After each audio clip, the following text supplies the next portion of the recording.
Jawa Barat, Pak Gus dan jajarannya. Ini kita dengan Maluku ya Bu ya? Yang terhormat Kepala LPP Maluku, Pak Laudi dan jajarannya, para Kepala Dinas Provinsi Jawa Barat, para Kepala Dinas Provinsi Maluku dan para pejabat struktural. BP PAUD juga Bu. Oh, dan BP PAUD. Baik kepada para Kepala BP PAUD, Jawa Barat dan Maluku, dan para pejabat struktural, Ibu Popi dan tim jajarannya, serta tim staf khusus Mbak Fiona. Sekali lagi pertama-tama tentu kita mengucap syukur kepada Tuhan Yang Maha Kuasa karena berkat rahmat-Nya kita semua sehat dalam masa wabah COVID ini. Semoga kita tetap sehat berserta seluruh keluarga besar Kemendikbud.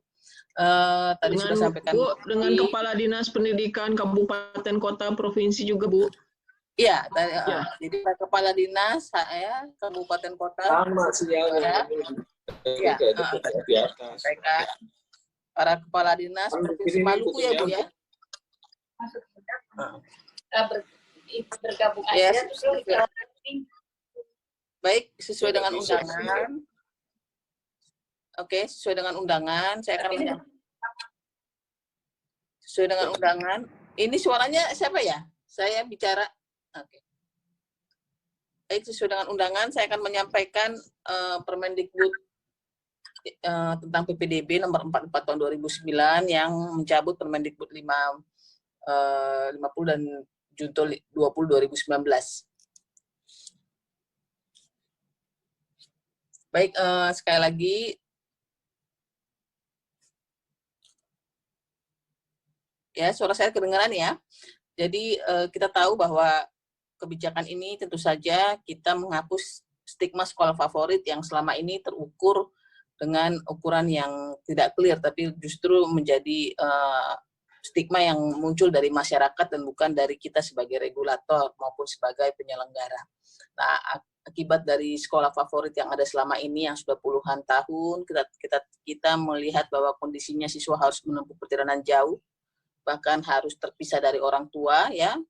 Bahkan ada yang lulus SD, SMP-nya sudah kos, SMA-nya sudah kos, ini yang mengakibatkan bagaimana hubungan orang tua dan itu semakin jauh karena tadi sulitnya untuk bertemu, sulitnya untuk berkomunikasi, dan ini yang akan menghambat bagaimana pendidikan penguatan karakter, pendidikan karakter diberikan oleh orang tua. Karena kita tahu sekali lagi bahwa karakter dan budi pekerti merupakan tanggung jawab orang tua kepada anak-anaknya. Yang kedua adalah penekanan kompetisi pada siswa, ya, karena selama ini kita selalu cenderung bagaimana anak-anak itu difokuskan pada kecerdasan intelektual dan itu hanya pada bidang tertentu, yaitu matematika dan sains melalui tes-tes UN. Ya, jadi kita menekankan kompetisi, tapi kita hanya berpihak pada anak-anak yang memiliki bakat yang hanya pada bidang mata pelajaran tertentu. Ya, jadi kecerdasan lainnya mereka di bidang lain tidak kita UN-kan, tidak kita tes, sehingga kita memaksa anak-anak ya yang bakatnya berbeda itu harus bersaing dengan mereka yang memiliki bakat-bakat di bidang matematika dan sains. Ya. Jadi ini justru menjadi ketidakadilan bagi anak-anak kita sendiri. Sehingga kita mencap mereka yang nilai UN-nya jelek adalah anak-anak yang bodoh. Nah, ketidakadilan bagi anak yang tidak mampu tentu saja karena kita tahu bahwa sebagian besar, hampir 90% anak-anak yang memiliki nilai UN tinggi itu karena mereka adalah bimbel ya, bimbel di rumah bahkan privat. Ya, jadi tentu saja hal ini tidak mungkin akan dilakukan oleh mereka dari keluarga tidak mampu. Kita tahu sendiri biaya bimbel tidak murah ya, dan ini menjadi ketidakadilan bagi anak yang tidak mampu, di mana justru akhirnya sekolah-sekolah pemerintah, sekolah publik ini justru hadir bagi mereka yang mampu ya. Jadi ketidakadilan negara bagi anak yang tidak mampu ini justru tercipta dengan stigma sekolah favorit. Jadi cap anak bodoh dan pintar itu hanya berdasarkan nilai UN, yang ini memang yang kita selalu paksakan kepada anak-anak kita, padahal anak-anak kita lahir itu dengan bakat yang berbeda yang diberikan oleh Tuhan, sehingga kita memaksakan mereka harus sesuai dengan regulasi yang ada di kita, ya. Kita mencap mereka sebagai anak-anak bodoh, ya, padahal mereka kepintarannya tidak di-UN-kan. Jadi ini justru menjadi ketidakadilan bagi siswa yang memiliki nilai UN rendah tadi karena kepintaran mereka tidak kita UN-kan. Intervensi pemerintah pusat dan Pemda hanya kepada sekolah-sekolah yang dicap dengan sekolah favorit. Ya, kita tahu bahwa akhirnya sekolah-sekolah itu menjadi perhatian kita sendiri yang lebih fokus kepada sekolah-sekolah tersebut. Padahal kita tahu bahwa mereka, ya, sekolah-sekolah negeri yang lain itu justru menjadi sekolah-sekolah yang tidak kita perhatikan, sehingga kita sendiri yang menciptakan gap antar sekolah-sekolah kita sendiri, ya. Dan sekolah-sekolah favorit itu dari zaman kita dulu sampai sekarang itu saja tidak bertambah, ya. Akhirnya perataan kualitas sekolah negeri kita semakin jauh karena regulasi yang ada di kita.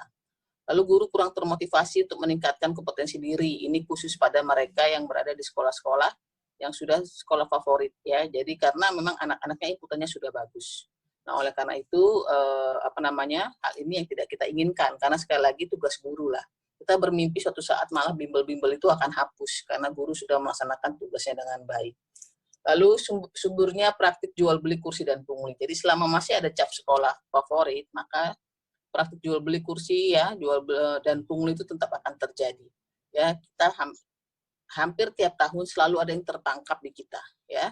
Entah itu oknum guru, oknum kepala sekolah, oknum guru honorer, oknum komite sekolah, itu tiap tahun pasti ada. Kita berharap, ya, 2020 ini tidak ada lagi. Itu selalu saya katakan di tiap tahun ketika sosialisasi Permendikbud PPDB, ya, sejak 2017, tapi kenyataannya ya seperti itu, ya. Tiap tahun kita masih aja ada guru-guru kepala sekolah yang mencoba, ya, khususnya di sekolah-sekolah yang dicap sebagai sekolah favorit, ya, untuk melakukan jual beli kursi dan melakukan pungli, ya, kepada calon peserta didik. Lanjut. Nah, akibatnya apa gitu kan, dengan kondisi-kondisi itu tentu saja hal itu tidak kita inginkan, Bapak Ibu, ya. Kita harus memutus mata rantai semua hal tersebut. Karena sekali lagi pendidikan itu harus berjalan secara inklusif. Anak-anak dengan bakat dan kepintaran apapun, ya, itu harus dilayani dalam sekolah. Anak-anak dengan kondisi keluarga, orang tua, dengan apapun perbedaannya, itu juga harus dilayani. Nah, oleh karena itu, kita berharap, mengapa sih perlu mendekatkan siswa dengan lingkungan sekolah? Karena sekali lagi, Bapak Ibu, ya, hal itu membuat sekolah itu menjadi bukan suatu beban, ya. Beban perjalanan yang dari jauh, ya, menuju sekolah, itu juga cukup membuat keletihan kepada anak. Yang kedua juga dari tingkat keamanan, ya. Tingkat keamanan, karena guru mungkin tidak kenal siapa keluarga siswanya. Bahkan ada orang tua yang dari anaknya masuk sampai anaknya lulus, orang tuanya tidak pernah hadir di sekolah. Nah, ini yang tidak kita harapkan, karena sekali lagi kolaborasi dari pusat pendidikan itu harus berjalan dengan baik. Jadi kalau jauh, maka hal itu sangat sulit dilakukan. Lalu kita lihat bahwa, ya, dengan guru mengenal orang tua mengenal guru, maka itu juga dapat mencegah kekerasan yang ada di sekolah. Ya, Bapak Ibu, ya, kita memahami bahwa kekerasan di sekolah ini tidak berhenti, Bapak Ibu, walaupun di tengah COVID. Kalau Bapak Ibu perhatikan media, ya, minggu lalu, ya, tapi pemberitanya masih ada yang SMP diantar oleh orang tuanya untuk pramuka, tapi akhirnya dilakukan perkosaan bahkan sampai mati. Anak SMP umur 13 tahun oleh pembina pramuka di Sumatera Selatan di tengah wabah COVID seperti ini. Jadi artinya apa, Bapak Ibu? Ya, kejahatan, kekerasan itu masih masih ada di sekitar anak-anak kita. Ya, sangat sedih sekali melihat bagaimana anak kita, anak yang SMP tadi mati dengan sia-sia, dicekik, ya, bahkan dengan sangat sadis, ya, dilakukan pencabulan oleh guru pembina SMP-nya. Ya, orang tuanya mengantar ke sekolah, tapi yang terjadi, ya, anaknya dibunuh, ya, di dalam sekolah. Ini yang kita tidak inginkan. Makanya penting sekali peran kepala sekolah untuk menjamin di sekolahnya itu tidak terjadi kekerasan. Ya, mati sia-sia seorang anak perempuan umur 13 tahun. Sangat menyedihkan. Jadi artinya, Bapak Ibu, ya, kita tidak bisa main-main dengan kondisi kekerasan yang ada di lingkungan kita. Dengan anak berada dalam lingkungan sekolah yang dekat dengan rumahnya, hal ini akan membuat ketika hubungan kerjasama, kolaborasi guru dengan orang tua berjalan dengan baik ya, maka potensi-potensi guru untuk melakukan kekerasan itu akan berpikir 1000 kali ya. Jadi potensi-potensi dapat kita cegah karena guru kenal siapa orang tuanya dan orang tua kenal siapa gurunya. Nah, lalu kedua kita pemerataan akses pendidikan, tadi sudah saya sampaikan, bagaimana kita melakukan ketidakadilan bagi sekolah-sekolah kita ya, karena kita selalu fokus pada sekolah-sekolah dengan stigma sekolah favorit. Tadi Bu Popi sudah menyampaikan bahwa harus sudah mulai dilakukan pemerataan guru ya, dari guru-guru yang selama ini berkumpul di sekolah favorit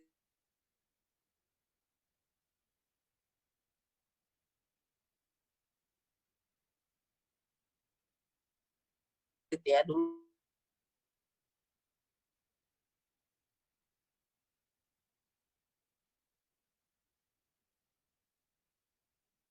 di sini masih sudah disebut sebagai sekolah yang disebut sekolah favorit. Bangun bagaimana siswa memiliki karakter, berkolaborasi, critical thinking yang kita harapkan ya, memiliki compassion yang kita harapkan kepada sesamanya. Kalau dia tidak dieksklusifkan.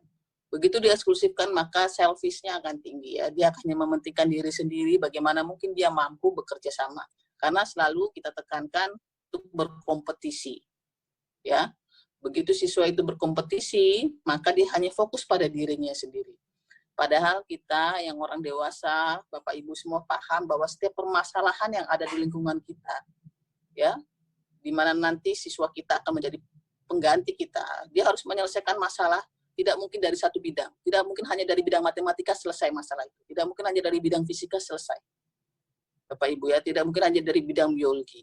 Ya, jadi kita lihat juga dengan penanganan COVID ini sendiri. Ya, ini masalah penyakit, tapi kita memikirkan dari bidang ekonomi, keamanan, dan sebagainya. Artinya, tidak ada satu masalah yang akan mereka hadapi kelak di kehidupan mereka nanti setelah mereka dewasa, ya, hanya bisa diselesaikan oleh bidang matematika, bidang sains. Tetapi semua bidang itu harus mereka ketahui. Artinya apa? Kondisi kelas yang heterogen ini justru mendorong siswa untuk mampu bekerja sama, memahami bahwa setiap orang memiliki kecerdasan yang berbeda-beda. Jadi kita harus paham bahwa tidak ada anak kita yang bodoh. Dengan konsep merdeka belajar yang saat ini diterapkan oleh Mas Menteri, saat ini pun di pendidikan tinggi Bapak Ibu ya, bahwa satu prodi, satu fakultas itu tidak hanya belajar di prodi itu sendiri. Itu artinya apa? Ya, artinya bahwa mereka memang harus tahu banyak hal. Ya, itu yang paling penting yang harus kita ketahui.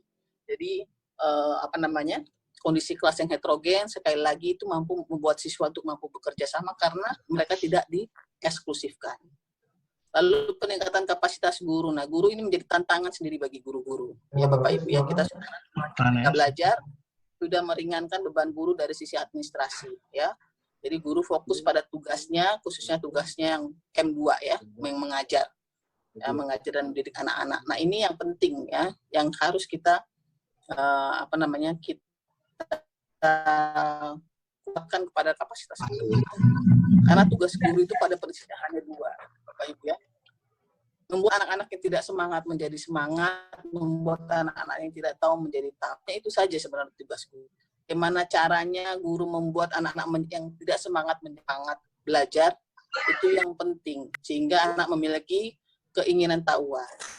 Hal itu penting jika lingkungan sekolahnya menjadi lingkungan yang sangat menyenangkan bagi anak-anak, tidak menjadi suatu hal yang menakutkan ya. Kalau di sekolah kita saja terjadi kekerasan, baik itu kekerasan fisik maupun kekerasan verbal, bagaimana mungkin anak-anak itu memiliki semangat untuk belajar? Mereka membayangkan dari rumah untuk ke sekolah saja sudah malas, membayangkan wajah gurunya saja sudah nggak semangat. Nah, ini yang kita harus kita selalu kuatkan pada guru-guru kita. Menciptakan suasana belajar yang menyenangkan. Belajar itu jangan dijadikan beban bagi anak-anak, tapi sesuatu hal yang menyenangkan, yang mereka harus paham mengapa mereka harus belajar. Nah, yang kelima ini paling penting bagi bapak-bapak di Dinas Pendidikan, mendukung pelaksanaan pemenuhan SPM kita, ya, standar pelayanan minimal.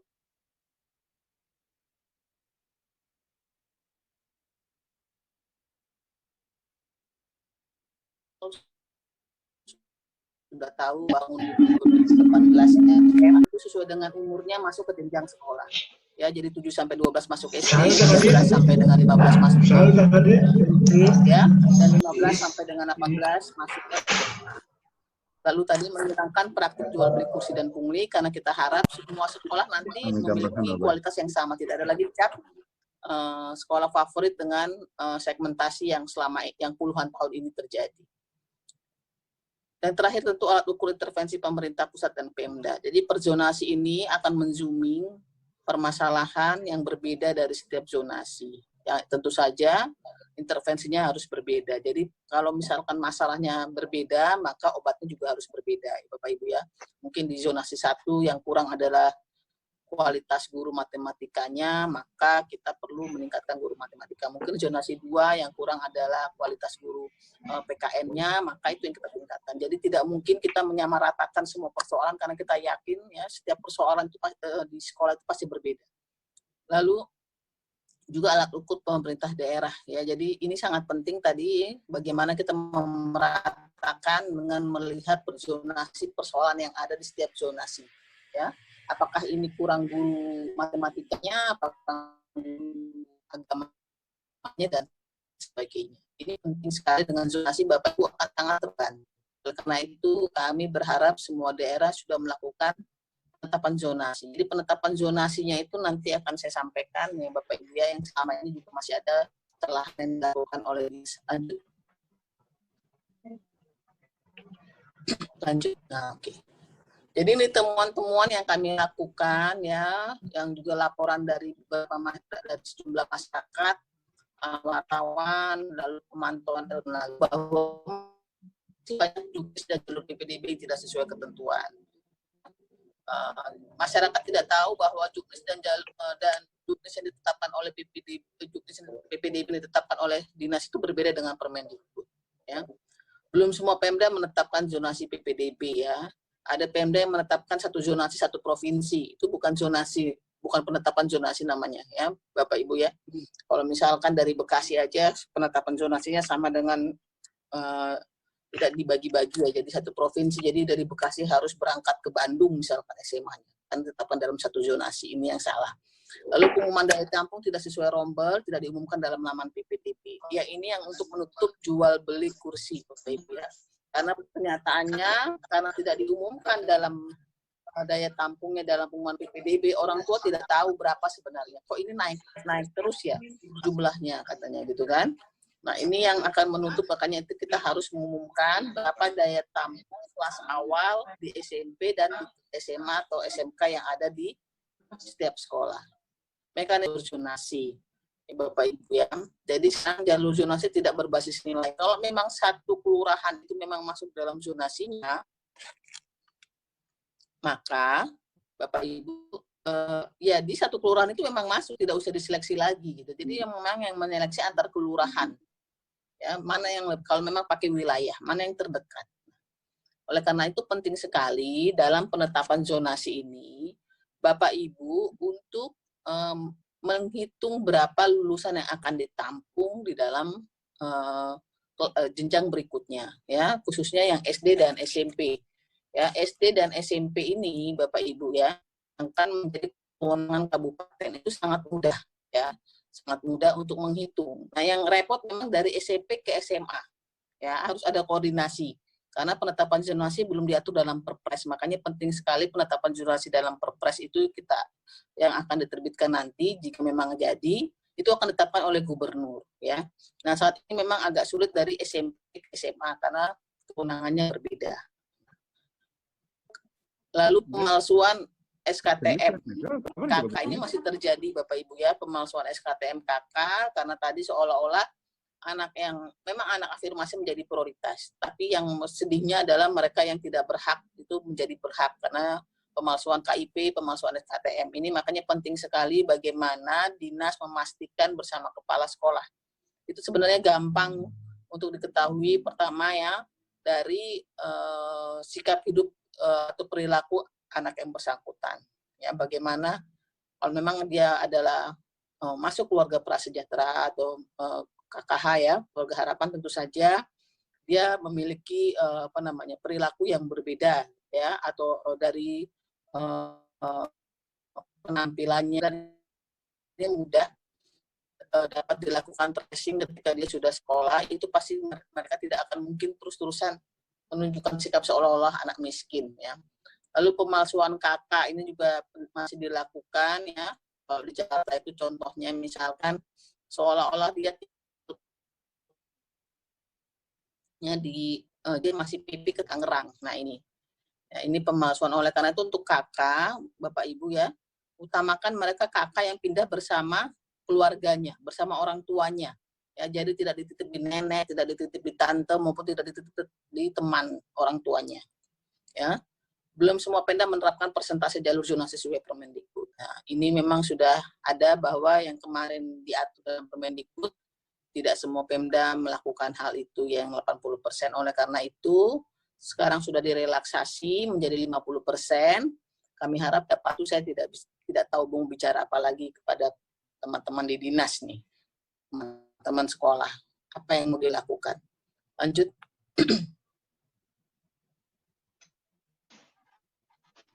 Jadi prinsip PPDB kita tahu sesuai dengan PP 17, Bapak Ibu ya, non-diskriminatif, objektif, tolong ya.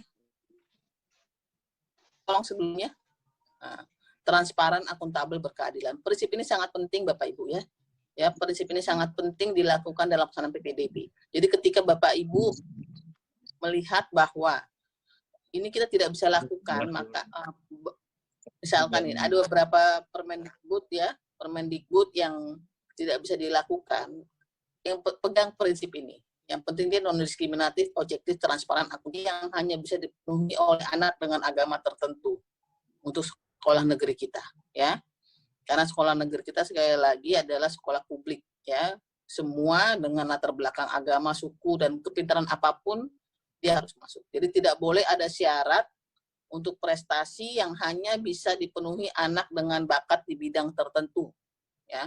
Semua bidang olahraga apapun dia bisa masuk, bidang kesenian apapun dia bisa masuk.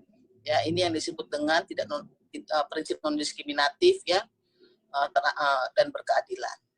Lalu kembali ke tujuan mendorong peningkatan akses layanan pendidikan, dan Permendikbud ini 44 yang menggantikan 51 Junto 2018 dan Junto 20 2019 adalah pedoman bagi kepala daerah untuk membuat kebijakan teknis, dan kepala sekolah pedoman bagi kepala sekolah melaksanakan PPDB. Jadi artinya Bapak Ibu bisa melakukan diskresi sepanjang tujuan meningkatkan akses layanan pendidikan. Misalkan, Bu, kita dalam penetapan zonasi kita tidak menggunakan wilayah, ya, tapi kita menggunakan jarak. Monggo saja, ya, monggo saja kepada dinas. Yang penting tadi, untuk mendorong peningkatan akses. Jangan sampai dengan penetapan zonasi kita ada wilayah yang tidak masuk. Sehingga ada anak yang tidak dapat akses untuk mendapatkan layanan pendidikan. Jadi kembali ke tujuan. Ya, pelaksanaan PPDB ini adalah mendorong peningkatan akses layanan pendidikan, Bapak Ibu, ya.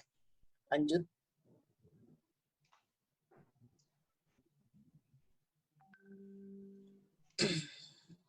Jadi persyaratan usia tidak ada perbedaan Bapak Ibu ya, masih sama ya. Jadi untuk TK, SD dan SMP masih sama. Contohnya misalkan ini, paling tinggi 15 tahun pada tanggal 1 Juli. Bu, boleh nggak masuk 15 tahun 1 bulan? Gitu. Itu kan selalu pertanyaannya begini. Kalau sudah 15 tahun, ya harusnya 15 tahun pada tanggal 1 Juli ya sudah. Tapi boleh nggak Bu, ini ada anak masuk, masa nggak karena hanya lebih sedikit saja tidak bisa? Itu kan selalu ditanyakan. Saya bilang jangankan yang 15 tahun 1 bulan, yang 15 tahun 8 bulan saja bisa. Sepanjang anak yang sampai dengan usia 15 tahun sudah tertampung. Itu namanya prinsip keadilan. Jadi kita mengutamakan anak-anak ya yang syarat umurnya memang memenuhi syarat yang diatur dalam undang-undang dan PP. Jadi syarat umur ini ada di dalam undang-undang dan PP sehingga kami tidak melakukan perubahan apapun dalam Permendikbud, Bapak Ibu ya. Nah, jadi itu yang saya sebut sebagai kebijakan. Kalau memang ada anak umur 15 tahun lebih ya masuk gitu, maka pastikan anak yang sampai dengan 15 tahun itu usianya ya setelah dia lulus SD dia sudah diterima. Jangan sampai nanti anak yang sesuai dengan aturan malah tidak diterima, anak yang lebih diterima. Nah, ini yang tidak boleh. Itu yang disebut dengan prinsip keadilan tadi. Lanjut.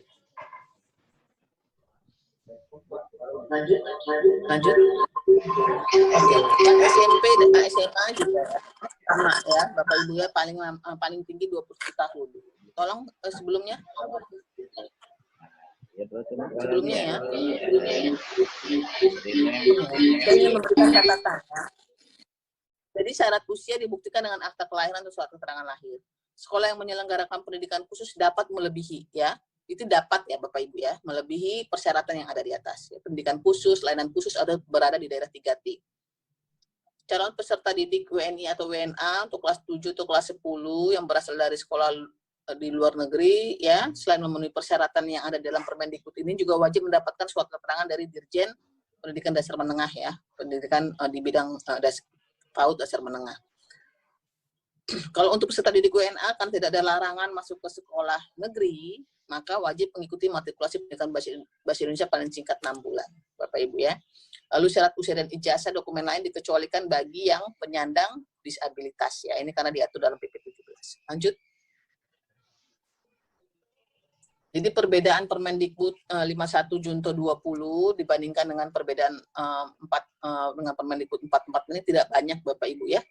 Jadi tidak banyak, itu tentang presentasi per jalur tadi sudah disampaikan Bu Popi ya. Sekarang kita lalu jalur afirmasinya saat ini bisa di dalam dan di luar zonasi dan pemilihan jalur prestasi dari sisa kuota. Lanjut. Hanya 3 hal ini yang menjadi perbedaan yang sangat penting di dalam Permendikbud 44. Jadi di Permendikbud 44 sekarang zonasi paling sedikit 50%, afirmasi 15%, perpindahan orang tua paling banyak 5%, prestasi sisa kuota dari ketiga jalur. Artinya Bapak Ibu yang wajib ada zonasi, afirmasi, dan perpindahan tugas atau orang tua. Kalau perpindahan tugas orang tua ini tidak ada atau memang tidak terpenuhi 5%, maka sisanya bisa dipindahkan ke zonasi atau ke afirmasi. Bapak Ibu ya, untuk prestasi sendiri itu kalau memang ada sisa dari ketiga jalur ini, Bapak Ibu ya. Jadi paling banyak memang kalau semuanya ngambil minimal ya, yang untuk jalur zonasi afirmasi dan perpindahan paling banyak maksimal, maka bisa sampai dengan 30%, Bapak Ibu. Tapi kalau Bapak Ibu sama sekali tidak mau mengambil jalur prestasi, apalagi saat ini UN tidak ada, tidak dilaksanakan, atau yang dilaksanakan dianggap tidak mengikuti, maka tentu Bapak Ibu berhak untuk menentukan langsung jalur zonasi, afirmasi, perpindahan, 3 itu. Artinya sebenarnya prinsipnya seharusnya jalur prestasi itu dilakukan di akhir, bukan di awal, Bapak Ibu. Ya, tapi ini masih banyak Pemda yang ingin melakukan di awal, ya. Tadi karena mindsetnya belum hilang tentang sekolah favorit. Ya. Seolah-olah kita ini rebutan siswa berprestasi, Bapak Ibu ya. Ya, justru kita ini ya berhasil ketika anak yang biasa-biasa menjadi berprestasi. Kalau anak yang berprestasi menjadi berprestasi itu sudah wajar. Ya, tidak ada effort yang kita lakukan. Tugas kita justru mereka yang biasa-biasa saja itu bisa menjadi berprestasi di segala bidang. Jadi tidak usah khawatir kalau tidak menerapkan prestasi. Lalu pengumuman pendaftaran ya paling lambat minggu pertama bulan Mei ya. Tadi mudah-mudahan ini masih bisa berjalan dengan kondisi COVID ini. Tadi sudah disampaikan oleh ya. Mulai bulan April ini sudah lakukan sosialisasi. Bapak Ibu yang sudah mendapatkan sosialisasi dari kami pada hari ini, besok sudah melakukan sosialisasi kepada jadi pengumuman pendaftaran ini dilakukan bulan Mei, lalu pendaftarannya, lalu seleksinya sesuai dengan jalur. Ya, pengumuman penetapan peserta didik baru daftar ulang. Nah, prinsipnya masih sama, Bapak Ibu ya. Jadi anak-anak mendaftar sesuai dengan jalur yang ada. Ya.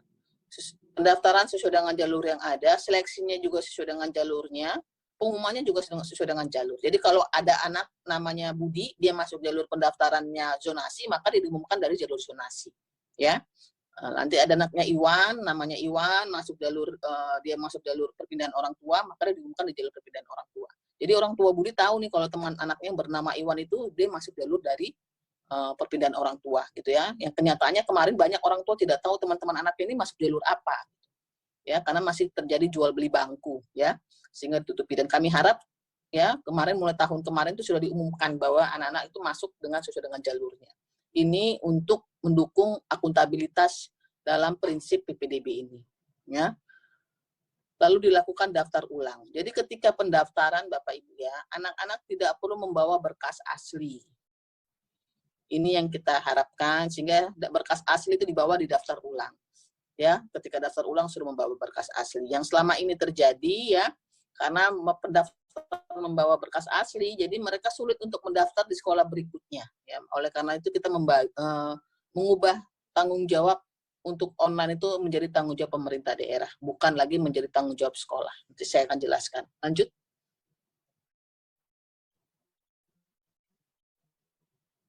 Lanjut. Semua pendaftaran PPDB dengan daring menjadi tanggung jawab pemerintah daerah.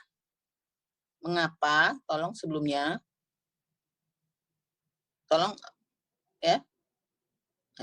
Mengapa? Karena selama ini Bapak Ibu ya, misalkan ada yang tadi namanya Budi, dia berhak dengan penetapan zonasi, dia berhak masuk ke SMA 1, SMA 2, SMA 3 misalkan di dalam zonasinya. Tetapi ketika dia mendaftar ke SMA 1, dia menggunakan daring di SMA 1. Jadi daringnya ini selama ini masih daring yang lokal per SMA. Ya, dia bawa berkas ke SMA 1, ya, bawa berkas kakak asli, bawa berkas nilai ijazah asli dan dokumen lainnya yang asli. Akibatnya ketika SMA 1 itu belum mengumumkan, dia tidak bisa mendaftar di SMA 2. Ya, ini yang mengakibatkan juga akhirnya banyak orang tua yang harus menginap ngantri ya di Jawa Tengah kemarin terjadi. Ya, karena tadi semuanya diserahkan kepada sekolah. Nah, sekarang menjadi tanggung jawab pemerintah daerah. Artinya pemerintah daerah yang menciptakan atau yang membangun daring perzonasi, Bapak Ibu. Nah, ini sangat membantu pemerintah daerah untuk memastikan mengenai daya tampungnya. Jadi Bapak Ibu nanti akan kelihatan, oh SMA 1 ini tidak bisa menampung berapa murid yang bisa ditampung di SMA 2, atau sisa dari SMA 1, SMA 2, SMA 3 ini berapa dari pendaftar. Nah, itu sangat membantu dinas, ya, membantu dinas untuk mendistribusikan ke sekolah lain di dalam zonasinya, maupun sekolah lain, sekolah negeri lain yang terdekat di zonasi terdekatnya. Ya, tadi misalkan SMA 1, SMA 2, SMA 3 ada dalam zonasi 1. Maka nanti Bapak Ibu bisa mengalihkan ke SMA 4 mungkin dan SMA 5 yang ada di zonasi 2. Nah, jadi karena tugas mengalihkan itu, mendistribusikan itu bukan tugasnya kepala sekolah. Ya, bukan tanggung jawab orang tua, justru tanggung jawab dinas pemerintah daerah yang diamanatkan di PP 17, Bapak Ibu ya. Jadi, Bapak Ibu dapat melibatkan sekolah swasta dalam zonasi yang ada di dalam zona 1 tadi, misalkan. Ya, karena di PP SPM sudah mensyaratkan bahwa ya, karena dia harus terlayani ya, dia bahkan bisa di sekolah swasta. Ya, dengan biaya APBD. Itu yang mengamanatkan PP SPM, Bapak Ibu ya, bukan bukan Permendikbud ini. Justru kami membantu memastikan untuk memenuhi SPM, melaksanakan kewajiban SPM dengan melibatkan sekolah yang dengan kriteria ditetapkan oleh dia. Ya, kriterianya apa? Misalkan kriterianya bahwa sekolah tersebut penerima BOS misalkan.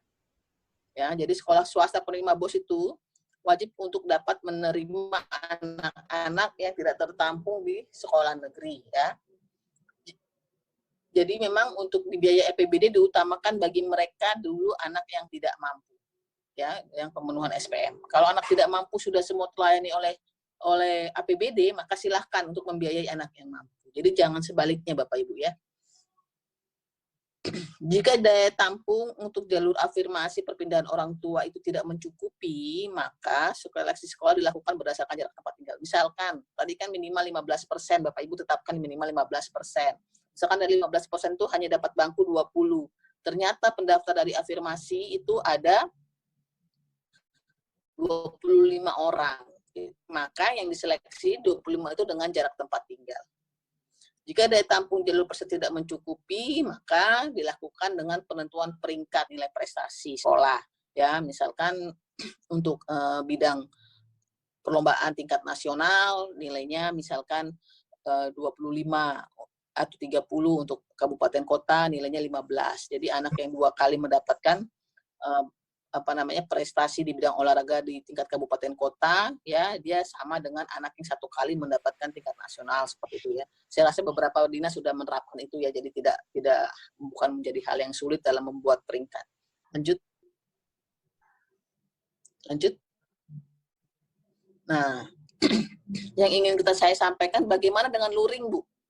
Seleksinya seperti apa? Ya, maka seleksinya dengan diatur dalam Permendikbud 44 ini dengan usia yang lebih tua. Karena kalau kita mendaftar siapa yang lebih dulu, maka mereka akan nginap semua, Bapak Ibu ya. Usia yang lebih tua itu tetap sesuai dengan aturan. Kalau tadi SMP maksimal 15 tahun, ya dari 15 tahun dulu. Kalau memang daya tampungnya tidak terpenuhi. Ya, itu lebih fair daripada mereka harus menginap, ya, menginap untuk mendaftar yang dengan luring. Maka karena itu kami minta daerah, saya pikir ya kalau Jawa Barat ini seharusnya sudah bisa semua dengan metode daring, ya, nanti bisa koordinasi dengan teman-teman di Pusdatin melalui LPMP. Ya, itu memang sudah kita sesuai dengan SC juga kita sampaikan. Ya, jadi nanti silahkan daerah-daerah yang belum melakukan online, tetapi sebenarnya daerah tersebut bisa, ya, untuk didorong untuk melakukan online dalam PPDB. Nah, mungkin yang agak berat itu di daerah-daerah Maluku ya, daerah remote area. Oleh karena itu pemantauannya, apalagi dalam kondisi COVID saat ini tentu sangat sulit. Oleh karena itu butuh kolaborasi yang erat antara kepala sekolah, dinas dengan LPMP. Lalu kita tegaskan dalam Permendikbud 44 pemalsuan terhadap kartu keluarga, ya, terhadap bukti ketidakmampuan yaitu KIP atau SKTM, bukti atas prestasi itu dikenai sanksi sesuai ketentuan peraturan perundang-undangan. Jadi bisa masuk dalam sanksi pidana. Syaratnya 2. Pemalsuan yang bisa dikenakan 256, pasal 256 itu adalah 1, dia menimbulkan hak dan juga menimbulkan hak bagi dirinya dan menimbulkan kerugian bagi orang lain, ya, menimbulkan kerugian. Menimbulkan hak itu tentu saja misalkan tadi ya, dia memasukkan KK seolah-olah dia warga dalam zonasi tersebut, ya, dan menimbulkan kerugian karena akan semakin banyak zonasi. Nah, ini yang membuat daya tampung tidak mencukupi. Inilah yang disebut menimbulkan, ya, sehingga ini akan dari zonasi tersebut, ya. Juga apalagi kalau KTM, ya, atau SKTM atau KIP, ya, yang dipalsukan, ya, ini tentu saja merugikan negara. Jelas ini adalah pemalsuan dari sisi pidana dan bisa dikenakan sanksi pidana. Anaknya ya dikeluarkan, ya, karena tentu saja ini ada peran orang tua yang menginginkan adanya pemalsuan tersebut, ya. Jadi anaknya dikeluarkan saja. Nah, nanti orang tuanya bisa dapat dituntut sanksi pidana. Oleh karena itu Bapak Ibu, untuk mengurangi atau menutup celah itu, buat pernyataan kepada orang tua bahwa kakaknya benar, bahwa bahwa bukti KIP-nya benar, bahwa bukti prestasinya juga benar. Nanti kalau di kemudian hari diketahui tidak benar, maka siap diproses sesuai dengan ketentuan. Suruh buat pernyataan dengan materi seperti itu saja, itu sudah membuat orang tua berpikir 1000 kali untuk melakukan pemalsuan. Nah, ini yang merah saja perbedaan, ya, antara yang kemarin dengan Permendikbud 44, antara Permendikbud 51 Junto 20 dengan Permendikbud 44. Jadi karena ada waktu kita sangat pendek, ya, jadi saya akan menyampaikan yang perbedaan saja karena saya yakin Bapak Ibu sudah membaca Permendikbud 51 Junto 20 ya. Lanjut. Ini yang tadi sudah saya sampaikan bahwa kita ada 4 jalur, tapi yang paling utama adalah zonasi, afirmasi, perpindahan orang tua. Kalau Bapak Ibu ada sisanya dari ini, maka dilakukan jalur prestasi. Jadi saya harap prestasi itu dilakukan di akhir, sehingga Bapak Ibu bisa melaksanakan Permendikbud ini. Lanjut. Yang tadi sudah saya sampaikan, jadi buktinya adalah kakaknya minimal 1 tahun Bapak Ibu ya 1 tahun. Ya, kakaknya sampai dengan pendaftaran PPDB-nya, ya, itu yang diutamakan. Paling singkat 1 tahun. Jadi memprioritaskan memang yang kakaknya, ya, dengan domisili sekolah asalnya, misalkan dari SMP itu adalah dalam 1 kabupaten kota yang sama. Lanjut. Dan memprioritaskan kakak yang anak-anaknya pindah bersama orang tua, ya. Penetapan zonasi masih sama, Bapak Ibu ya, dengan pelibatan MKS. Jika dengan penetapan wilayah tidak ada lagi daerah-daerah yang tidak masuk, ya, kelurahan maupun kecamatan tidak masuk dalam penetapan. Lalu kerjasama dengan Pemda bagi daerah-daerah yang berbatasan, Bapak Ibu ya. Nah, ini yang perlu diperhatikan, misalkan Jawa Barat berbatasan antara Bekasi, ya, Kota Bekasi dengan kabupaten, ya. Nah, ini yang perlu diperhatikan oleh pemerintah provinsi. Kira-kira untuk, maksud saya untuk pemerintah kabupaten kota ya. Jadi kalau kabupaten kota di SMP-nya antara Kabupaten Bekasi dengan Kota Bekasi misalkan, mana yang diprioritaskan, bahwa misalkan di Kabupaten Bekasi di daerah Tambun menerima misalkan anak dari Bekasi Utara maksimal 20% misalkan untuk anak SMP ya. Nah, kalau provinsi itu kerjasamanya ya antar provinsi Bapak Ibu ya. Paham ya, saya harap Bapak Ibu sudah paham. Jadi kerjasama Pemda itu antar kabupaten kota untuk tingkat SD SMP, dan kerjasama provinsi itu antar provinsi ya. Kalau misalkan ada perbatasan misalkan di daerah Cirebon dengan daerah Jawa Tengah misalkan, nah itu SMA-nya ya Bapak Ibu ya. Nah itu yang saya maksud. Jadi kerjasama antar provinsi di tingkat SMA. Lanjut. Jadi pengumuman penetapan zonasi ini wajib diumumkan paling lama sebelum pengumuman PPDB 1 bulan. Jadi artinya Bapak Ibu April ini sudah semuanya harus sudah melakukan penetapan zonasi. Bagi daerah-daerah yang sudah melakukan penetapan zonasi tahun lalu, saya pikir tidak sulit lagi ya, karena bisa dipakai yang tahun lalu ya, dan wajib dilaporkan ke Menteri melalui LPMP. Bapak Ibu ya, ini alat intervensi kami ya, nanti alat intervensi kami tentu kami akan melihat zonasi. Lanjut. Ini yang afirmasi, sekarang perbedaannya afirmasi anak yang tidak mampu bisa dari luar zonasinya ya, memperluas akses untuk anak yang tidak mampu. Lanjut. Ya, ini perpindahan orang tua dibuktikan dengan surat penugasan Bapak Ibu ya. Dapat digunakan untuk anak guru. Nah, ini memang terpaksa kami masukkan di sini karena sebenarnya anak guru itu kan dulu mengapa jadi maslahat tambahan, karena dulu sekolah negerinya masih berbayar Bapak Ibu ya. Jadi lebih mudah. Jadi sekarang juga anak guru harusnya tidak usah khawatir ya kalau anaknya dididik oleh koleganya sendiri ya. Jadi tidak perlu harus satu sekolah dengan orang tuanya. Ini yang selalu saya tekankan. Jadi kalau masih ingin menggunakan itu, ya silahkan saja, ya, tapi dengan perpindahan sebagai masuk dari jalur perpindahan orang tua. Lanjut. Ini yang prestasi. Jadi kalau ada sisa kuota, Bapak Ibu ya. Jadi kalau Bapak Ibu ada sisa kuota dari yang 1, 2, 3, maka sisanya untuk jalur prestasi. Bisa menggunakan nilai ujian sekolah, karena saat ini UN tidak dilaksanakan. Atau yang melaksanakan UN dianggap tidak melaksanakan. Hasil perlombaan dan atau penghargaan di bidang akademik maupun non-akademik ya, ini umurnya paling singkat 6 bulan dan paling lama 3 tahun. Mengapa paling singkat 6 bulan? Karena banyak ternyata dari pantauan kami, laporan-laporan, banyak prestasi yang sengaja diselenggarakan untuk PPDB. Bapak Ibu ya. Ya, jadi ini yang tidak kami inginkan, karena memang prestasi itu bukan untuk PPDB. Ya, itu memang dilakukan ya karena untuk menampung, melihat bahwa anak-anak kita yang memiliki bakat-bakat di segala bidang, kita memang dia punya hak untuk itu, dan itu dijamin di dalam PP 17 Bapak Ibu ya. Jadi usia paling singkat 6 bulan dan paling lama 3 tahun. Ya. Nanti ada pertanyaan, Bu, kalau 3 bulan bagaimana yang Januari gitu kan? Ya kami berharap yang paling singkat 6 bulan Bapak Ibu ya.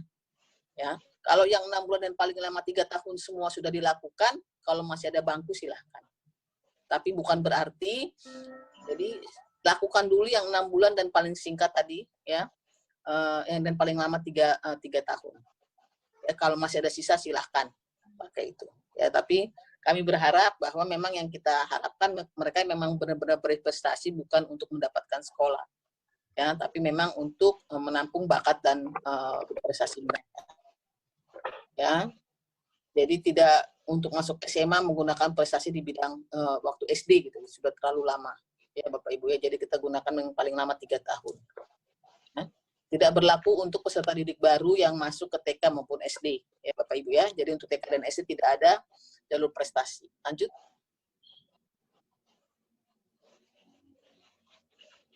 Jadi ini pengecualiannya masih sama ya dengan tahun lalu. Ya, jadi kami hanya minta sekolah yang tidak masuk daerah 3T, tapi karena kondisi penyebaran penduduknya tidak mungkin dilakukan penetapan zonasi ya, karena mungkin banyak keluarga-keluarga atau pemuda-pemuda atau warga masyarakat usia muda ya, usia keluarga muda itu tidak berada lagi di daerah tersebut. Misalkan ada satu kabupaten yang hanya SD-nya hanya satu ya, SD-nya hanya satu dan satu rombelnya pun hanya satu ya, karena tadi warga masyarakatnya sudah hijrah ke ibu kota ya, sehingga tidak ada lagi di situ. Nah itu tentu saja tidak mungkin kalau SD-nya cuma satu lalu dilakukan penetapan zonasi. Kami hanya minta hal tersebut dilaporkan ke oleh pemerintah daerah ke Dirjen PAUD Mas. Lanjut. Nah, ini tahapannya ya, sekali lagi sama dari pengumuman pendaftaran, seleksi, pengumuman penetapan, dan daftar ulang. Jadi sekolah penerima BOS tidak boleh melakukan pungutan biaya apapun untuk PPDB ya. Pungutan atau sumbangan apapun ya, termasuk untuk membeli seragam tidak ada pungutan Bapak Ibu ya, atau buku tidak ada pungutan untuk itu. Lanjut.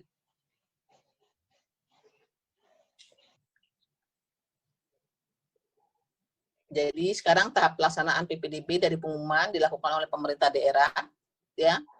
Perzonasi dilakukan pengumuman dilaksanakan paling lambat minggu pertama bulan Mei ya.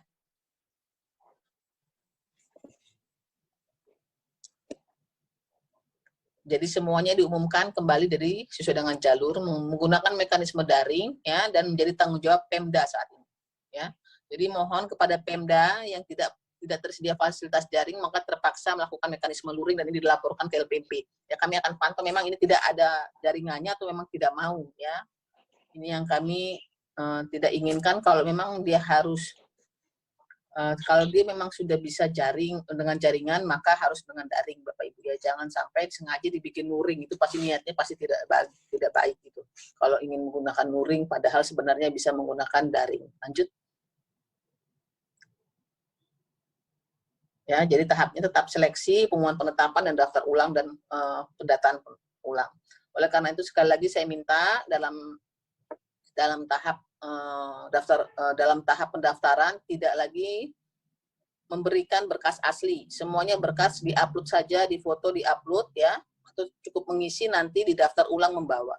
Kalau ada misalkan alamatnya berbeda dengan kakaknya, maka otomatis tidak diterima Bapak Ibu ya, karena sudah melakukan input data yang salah misalkan. Tapi kalau hanya salah nomor aja nggak masalah. Yang penting jangan salah kelurahan dan salah kecamatan Bapak Ibu ya. Kalau salah ngetik RT RW nggak masalah, yang penting tidak salah kelurahan atau salah kecamatan. Lanjut.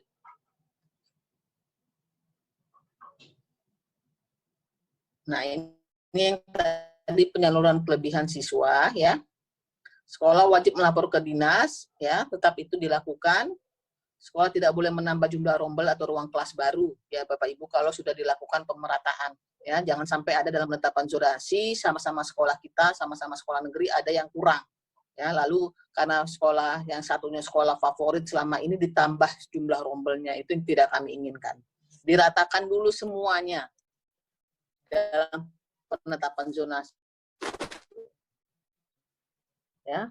Jadi apakah memang kami saja, itu akan dulu dilihat dari jumlah sekolah negeri yang ada di perzonasi. Jadi Dinas Pendidikan wajib menyalurkan kelebihan calon siswa ke sekolah lain dalam zonasi yang sama. Ini adalah perintah dari PP 17 ya. Kami hanya mengcopy paste saja. Nah, jika tidak ada, maka disalurkan sekolah lain. Jika tidak ada, ini termasuk disalurkan ke sekolah swasta misalkan. Jika tidak ada, maka disalurkan sekolah lain yang terdekat di dalam zonasi yang terdekatnya. Nah, oleh karena itu tadi sama yang poin 45 sudah saya sampaikan. Jadi untuk jalur afirmasi dan perpindahan orang tua, jika daya tampung tidak mencukupi, diseleksi berdasarkan jarak tempat tinggal terdekat ya dengan domisili sementara tentu saja untuk perpindahan orang tua. Daya tampung jalur prestasi tidak mencukupi, pemeringkatan nilai prestasi. Lanjut.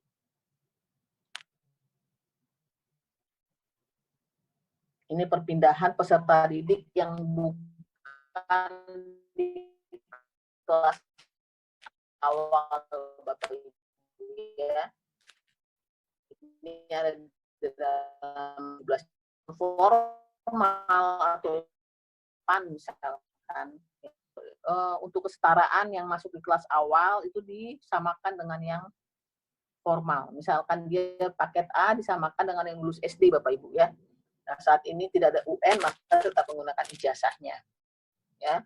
Jadi yang paket tidak boleh dibedakan yang masuk ke dalam jalur formal dengan mereka yang lulus dengan jalur formal. Ya, jadi haknya sama. Itu yang saya ingin tegaskan. Jadi sekali lagi perpindahan peserta didik ini syarat-syarat di huruf merah ini ya itu adalah sama dengan yang Permendikbud 51/2020, tidak ada perbedaan. Itu untuk bukan di kelas awal.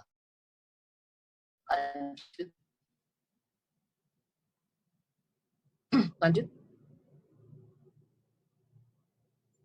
Nah, ini kami minta Bapak Ibu Dinas setelah melakukan sosialisasi, maka dalam pelaksanaannya nanti ya pelaporan dan pengawasan benar-benar dilakukan. Ya, minta sekolah untuk melakukan pengisian penerimaan pemutahiran data.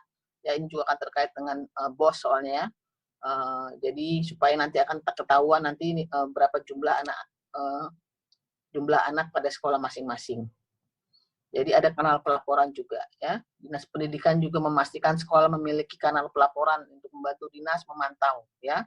Dinas Pendidikan juga harus memiliki kanal pelaporan ya untuk melakukan koordinasi, pemantauan dan evaluasi.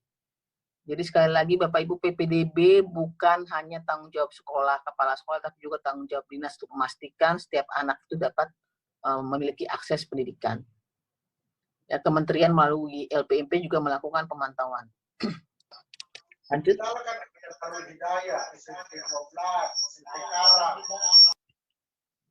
Ini sanksinya masih sama Bapak Ibu ya, seperti tadi disampaikan, tidak ada perbedaan. Jadi semua pemalsuan akan dikenakan sanksi sesuai ketentuan peraturan perundang-undangan. Ya, kami juga akan memberikan sanksi juga melalui kewenangan yang ada pada kami dengan berkoordinasi kepada Mendagri tentu saja dalam evaluasi kami. Jadi kami minta pemerintah daerah wajib menyusun kebijakan atau peraturan daerah dengan berpedoman pada peraturan menteri. Jadi kami mohon juknisnya ditandatangani oleh kepala daerah, Bapak Ibu ya, bukan oleh dinas. Jadi tidak ada persyaratan yang diselenggarakan oleh pemerintah daerah bertentangan dengan PPDB, karena berdasarkan undang-undang pemerintah daerah, segala kebijakan peraturan daerah itu harus berpedoman pada NSPK yang ditetapkan oleh Kementerian Teknis, ya itu diatur dalam Undang-Undang 23/2014. Lanjut. Ini yang kami yang laporan nih bahwa permasalahan di PPDB 2019 ini hambatan tantangannya ya 12% kabupaten kota tidak sesuai dengan Permendikbud. Ya 45,56% pemerintah daerah kesulitan untuk menentukan atau memetakan zona. Nah, ini karena tadi kurang koordinasi. Ya 21,74% juknis provinsi tidak sesuai dengan Permendikbud. 36,17% orang tua peserta didik tidak mendapatkan sosialisasi juknis dan pelaksanaan PPDB. 54,68% sekolah masih menggunakan mekanisme luring. 18,02% kabupaten kota melakukan penyimpangan dalam jalur dan daya tampung. Ini data dihimpun hanya dari 23 pejabat dinas provinsi. Jadi hanya dari 23 dinas provinsi ya, 283 kabupaten kota, dinas kabupaten kota. 1.989 kepala sekolah dan 2.115 orang tua. Jadi kalau kita lihat dari data yang dihimpun dari provinsi dan kabupaten kota itu tidak ada setengahnya, ya Bapak Ibu ya. Tidak ada 50% untuk yang provinsi. Ya, jadi ini masih sangat sedikit datanya, tapi penyimpangannya cukup besar ya. Bayangkan kalau ini 100%, tentu angka ini bisa bergerak lebih tinggi, ya Bapak Ibu ya. Jadi kami harapkan angka ini di 2020 tidak terjadi lagi. Mana daerah-daerah yang melakukan itu bisa dilihat di layar berikut. Lanjut. Nah ini ya. Melihat kesesuaiannya seperti apa ya, kabupaten kota, kota Tangsel misalkan, Provinsi Banten, di sini nggak ada ya pesertanya ya. Nah ini misalkan Maluku Utara juga nggak ada di sini ya. Ini daerah-daerah ya yang belum kelihatan yang melaksanakan penetapan zonasi tidak sesuai aturan ya. Ini tinggal kita laporkan ke Mendagri untuk kita lakukan evaluasi. Lanjut.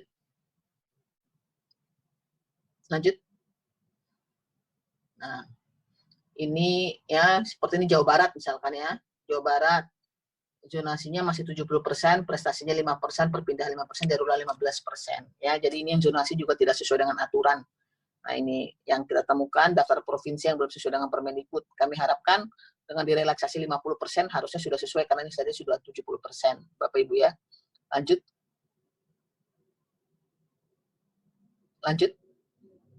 Nah, ini permasalahan yang berhadapan dengan hukum ya. Pungli jual beli kursi masih terjadi di daerah Jawa Barat, Depok dan sebagainya nih ya, masih terdengar. Siswa pintar kalah dengan kakak palsu, ini judul di dalam media Bapak Ibu ya. Tadi ya, kita berharap tidak ada lagi kakak palsu yang mengambil hak siswa pintar tadi ya. Lanjut. Ini titipan pungli PPDB online. Ini pasti terjadi di sekolah-sekolah yang dianggap dengan cap favorit tadi. Ya, jadi ini masih terjadi Bapak Ibu di 2019.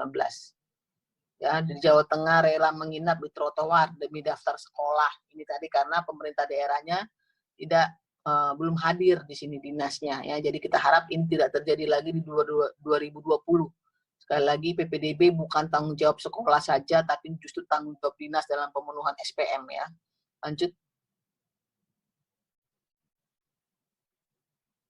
Jadi ini kesimpulannya, Bapak Ibu, kebijakan zonasi ini menjadi sangat penting karena keberpihakan kepada anak yang tidak mampu, yang negara justru harus hadir kepada anak yang tidak mampu. Menghapus diskriminasi dan ketidakadilan, itu masuk terwujudnya pemerataan kuantitas dan kualitas guru, termasuk juga untuk guru, kuantitas dan kualitas gurunya. Sekolah menjadi tempat belajar yang menyenangkan dan penguatan pendidikan karakter ya, dapat berjalan dengan optimal. Karena tadi jarak antar sekolah dengan domisili siswa yang tidak jauh. Dan yang paling penting di sini pemenuhan SPM. Ya, sekali lagi SPM ini akan diberlakukan dengan ketat untuk Undang-Undang 23 2018. Jadi sangat berbeda dengan Undang-Undang 32 2004 ya Bapak Ibu ya. Jadi ini harus dilakukan benar-benar oleh Pemda untuk menjamin anak masuk ke jenjang umurnya sesuai dengan syarat umur yang diatur dalam Undang-Undang dan PP serta Permendikbud ini. Lanjut. Ya, ini kanal informasi yang kami harapkan Bapak Ibu Dinas sudah memiliki ini dan juga memastikan sekolah memiliki kanal informasi ini. Ya, data-data pendidikan ini ada di dalam NPD, Simdak, dan BOS Bapak Ibu. Saya yakin Bapak Ibu Dinas sudah tahu. Saya pikir ini saya paparkan semua, kita bisa diskusi. Saya serahkan kepada Bu Popi atau siapa moderator? Bu Katrin. Ya. Terima kasih Bu Katrin, saya diminta untuk melanjutkan oleh Ibu Popi. Oke, monggo. Ya, terima kasih Bu Katrin. Demikian Bapak Ibu paparan dari Ibu Katrin tentang Permendikbud nomor 44 2019. Kita buka diskusi atau tanya jawab untuk selama 20 menit. Mungkin untuk sesi yang pertama kita buka untuk 3 pertanyaan. Silakan Bapak Ibu kalau ada yang ingin bertanya. Kabupaten Bandung. Ya. Kabupaten Bandung. Ya, Kabupaten Bandung nomor 1. Cimahi, Pak. Cimahi, Pak. Kota Cimahi. Kota Bandung, Mbak. Kota Bandung. Oke. Cimahi dan Kabupaten Kota Bandung. Kabupaten Maluku Tengah. Maluku Tengah. Nanti ya Pak ya, yang sesi kedua ya. Yang Maluku Tengah ya. Kabupaten wilayah 1 Bogor, Jawa Barat. Dari Maluku dulu. Maluku ada lagi Maluku. Maluku dulu. Provinsi Maluku ada lagi. Maluku Raya. Kabupaten Indramayu, Pak. MGD. Cirebon. Kabupaten Indramayu. Satu-satu ngomongnya. Kalau gitu sesi pertama aja dulu. Sesi pertama dari Kabupaten Bandung. Silahkan. Baik, terima kasih. Selamat pagi. Terima kasih moderator. Terima kasih Ibu Katerina, Ibu Popi dari Kabupaten Bandung. Ya. Menyoroti terkait paparan PPDB. Terima kasih atas paparannya.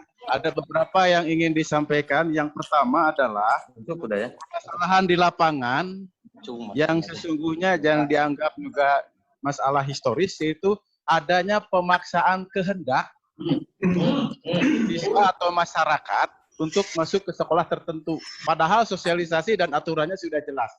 Pemaksaan kehendak itu justru malah Ada yang mengorganisir gitu.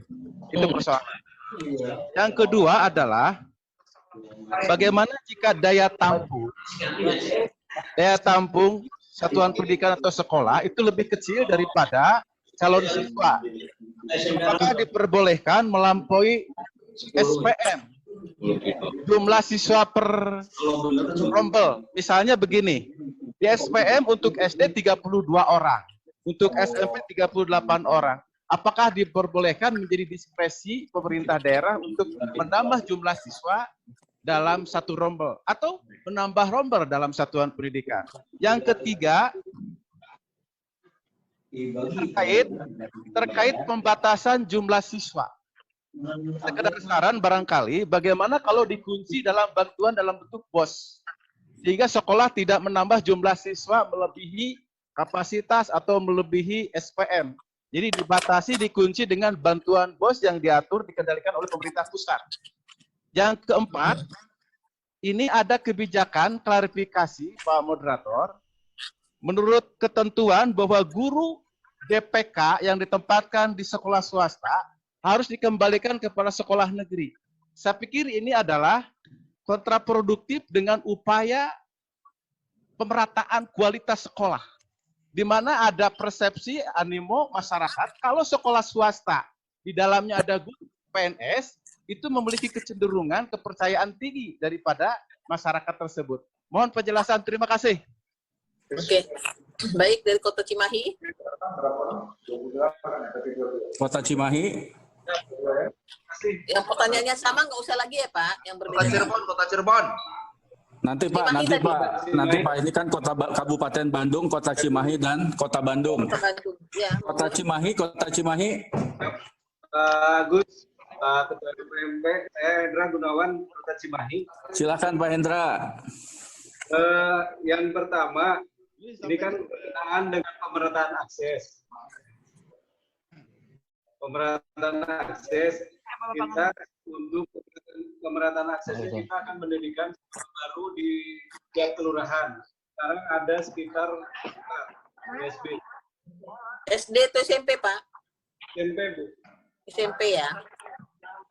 Nah ini nanti berkenaan dengan BOS itu bagaimana? Karena ini kan ada satu rulan 2 dan satu rulan 3.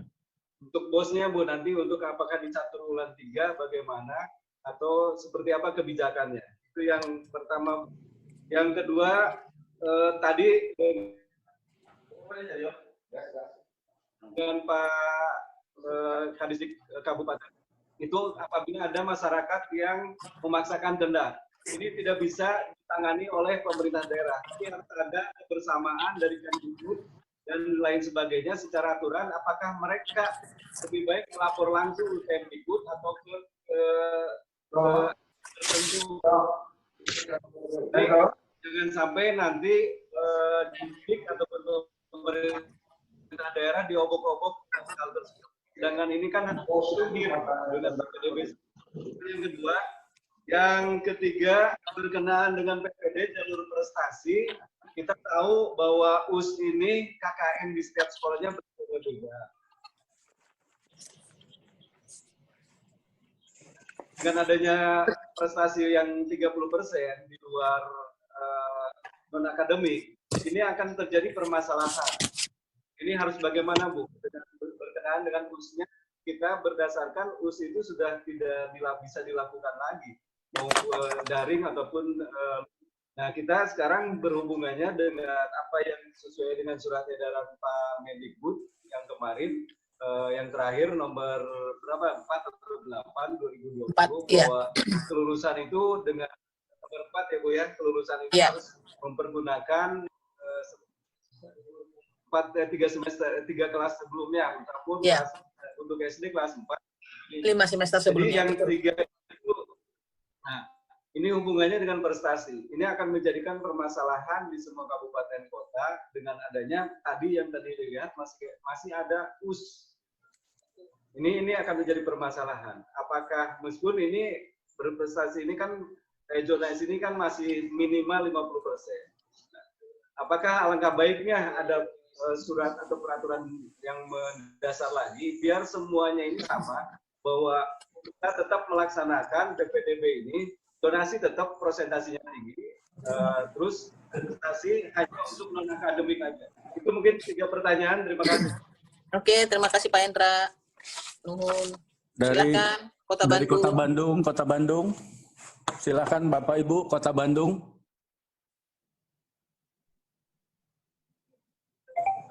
Kota Bandung. Kalau tidak ada, kita ganti yang dari Maluku Tengah tadi. Ada Pak, ini Kota Bandung. Pak. Oh, silakan Ibu Kota Bandung. Ya, terima kasih Ibu Catherine dan ada 3 hal yang perlu saya tanyakan. Pertama, masalah kartu keluarga. Tinggal dengan harus mengutamakan yang tinggal dengan orang tua dalam kartu keluarganya.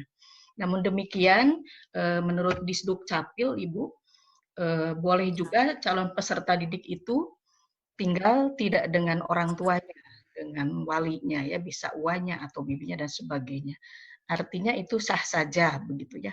Jadi kalau dalam hal seleksi, kita pilihkan yang utama dengan kartu keluarga dengan orang tua, dengan kita pilih dengan yang bukan dengan orang tua itu mendapat kesulitan, karena kalau di Disduk Capil itu sah-sah saja itu. Kemudian yang kedua, bagaimana Bu menghadapi, tadi kata Ibu verifikasi dokumen lakukan saja pada saat daftar ulang. Jadi untuk berkas dokumen. Kota Cirebon. Manakala setelah daftar ulang, ternyata itu ditemukan ada pemalsuan, dengan sendirinya ini berdampak kepada sanksi peserta didik itu dinyatakan jadi tidak diterima. Ini akan berdampak secara psikologis, Ibu ya, karena sudah diumumkan diterima begitu. Padahal pemeriksaan dokumennya dilakukan pada saat verifikasi, pada saat daftar ulang. Yang ketiga, Ibu, terkait dengan permintaan beberapa pihak agar calon peserta didik yang berasal dari tenaga medis, baik itu dokter atau perawat yang melakukan tindakan pertolongan medis untuk kasus COVID-19, atau calon peserta didik yang orang tuanya meninggal karena COVID-19 ini, diharapkan dari pihak tertentu itu mendapat kuota khusus, misalnya di jalur afirmasi. Dengan sendirinya ini perlu ada penguatan, Ibu, karena kan kalau persyaratan afirmasi memiliki kartu-kartu dalam bidang bantuan sosial, ya Bu, sedangkan ini adalah korban COVID. Itu perlu dipertimbangkan dan perlu penguatan, sehingga dalam juknis kami di daerah juga mendapat kekuatan hukum untuk memasukkan mereka kepada kuota afirmasi. Terima kasih Ibu Catherine. Saya Oke. Terima kasih Pak Gus. Nuhun, saya bisa jawab ya. Ya, silakan Bu Catherine. Nah, jadi yang pemaksaan kehendak orang tua ini mungkin karena tadi ya pemahamannya belum sama mengenai hal ini, bagaimana tujuannya kita untuk memberikan keadilan bagi semua. Dan saya tahu bahwa ini pemaksaan kepada orang tua pasti dari sekelompok masyarakat tertentu yang memiliki akses untuk bersuara gitu ya. Biasanya itu dari keluarga-keluarga yang orang tua memiliki jabatan di DPRD atau di Forkompinda gitu ya. Atau mungkin juga mereka yang dari keluarga mampu yang kenal siapa pejabat-pejabat daerah. Nah, ini penting sekali ya. Yang penting adalah bagaimana peran pemerintah daerah, khususnya kepala daerah untuk mendukung kebijakan dinas ya. Jadi kita minta memang dari Kabupaten Bandung, bupatinya, untuk juga terjun langsung ya. Saya pikir kalau kepala daerah terjun langsung gitu, ya seperti misalkan di beberapa daerah di Jawa Tengah, Pak Gubernurnya langsung terlibat ya, maka tidak ada yang berani memaksakan kehendaknya dari kelompok-kelompok ini. Ya kalau ingin dilaporkan ke kami, monggo saja tadi Bapak dari Pak Hendra dari Cimahi ya silakan ya. Karena memang sekali lagi dalam hal ini kita untuk melakukan keadilan bahwa sekolah kita itu adalah sekolah inklusif ya. Jadi memang kita justru ingin membuat pemerataan mutu bagi semua sekolah kita. Jadi selama masih ada cap sekolah-sekolah favorit, pasti masih ada pemaksaan kehendak. Nah, ini yang kita ingin hapus, dan ini memang perlu waktu, dan kami tentu saja di Kemendikbud siap saja untuk menampung atau memberikan sebagai jembatan ya untuk menyelesaikan masalah ini. Tadi jika daya tampungnya tentu kurang. Nah, oleh karena itu sekali lagi Bapak Ibu, apakah boleh rombelnya di resize ya? Kalau untuk menambah, jadi misalkan gini, Bapak Ibu ketika menetapkan SMP ini akan menampung berapa SMP yang akan menampung lulusan SD di wilayah saya, sudah mempertimbangkan SMP swasta yang ada, sudah mempertimbangkan SMP keagamaan yang ada, ya dari seluruh lulusan SD yang ada di wilayah zonasi itu, ya termasuk lulusan SD dari sekolah swasta maupun sekolah keagamaan. Sehingga nanti jika daya tampungnya kurang, itu tidak lebih dari 10%, ya. Jika ada daya tampung itu kurang yang penetapan zonasi. Jadi kalau untuk nambah bangku silahkan Bapak Ibu kalau ya. Misalkan kan kalau SD 28 ya maksimal ya. SMP 36 misalkan. Jadi SMP 32 ya Bapak Ibu ya. Nah, jadi kalau rombel 28 SD ingin ditambah tidak lebih dari 10% ya silahkan. Nanti tinggal dilaporkan. Ya, karena kita paling tidak kita menambah dulu meriset untuk akses mau tidak mau kita memang akan meriset dulu dari jumlah bangku yang ada. Nah, untuk pemutusan penambahan kelas, ini sekali lagi kita harus menggunakan sekolah-sekolah yang ada dalam zonasi, termasuk sekolah swasta, pemenuhan SPM. Karena untuk menambah kelas itu tidak mudah Bapak Ibu ya, kalau apalagi ke ruangan terbatas ya, dan biayanya juga tidak sedikit. Nah, apalagi untuk membangun USB. Nah, itu memang harus dihitung, dilihat dari pemantauan PPDB sebelumnya. Jadi saran saya maksimalkan dulu sekolah yang ada, termasuk sekolah swasta yang ada, dan seluruh sekolah di luar zonasinya. Jangan sampai justru penambahan rombel ini untuk memanfaatkan sekolah-sekolah untuk sekolah-sekolah favorit, ya. Sedangkan sekolah negeri yang lain yang tidak favorit masih kurang. Nah, ini masih terjadi. Ya, lalu pembatasan jumlah siswa BOS ini sudah kami lakukan sebenarnya Pak. Jadi nanti memang jumlah siswa yang penerima BOS itu maksimal sesuai dengan rombel yang ada, karena anggaran kita kan terbatas ya Bapak Ibu ya, apalagi kita juga memberikan BOS kepada swasta. Ya nanti jadi memang mau swasta mau negeri nanti batasannya adalah maksimal dari jumlah rombel yang diatur dalam standar proses ya. GTK guru ya, GPK ya, negeri pada sekolah swasta memberi kepercayaan diri pada sekolah swasta. Ini bukan masalah aturan memberi kepercayaan diri pada sekolah swasta, bukan Pak. Tapi memang APBD itu ya, bahwa PNS itu yang bekerjanya memang ada pada wilayah lingkungan kerja pemerintah, ya. Ya, dulu kan kita hanya membantu. Dulu harapan kita dengan membantu sekolah swasta itu dapat segera mengisi, bukan membantu selamanya, Pak. Orang kita di sekolah negeri saja kekurangan guru negeri kok. Masa kita bantu sekolah swasta? Ya. Sekolah negeri kita saja kekurangan guru sampai tenaga honorer kita menjadi bermasalah seperti ini belum bisa kita selesaikan. Oleh karena itu, semua jangankan sekolah negeri Pak ya, jangankan ke sekolah swasta sekarang ya, aturan ASN saat ini kalau pindah antar kementerian pun harus lepas, ya harus lepas instansi asalnya, ya ini apalagi ke sekolah swasta. Jadi ini bukan masalah kepercayaan diri kepada sekolah swasta, justru sekolah swasta yang tidak diberikan batasan untuk melakukan pungutan harus lebih percaya diri untuk mengembangkan kualitas, memajukan kualitas sekolahnya.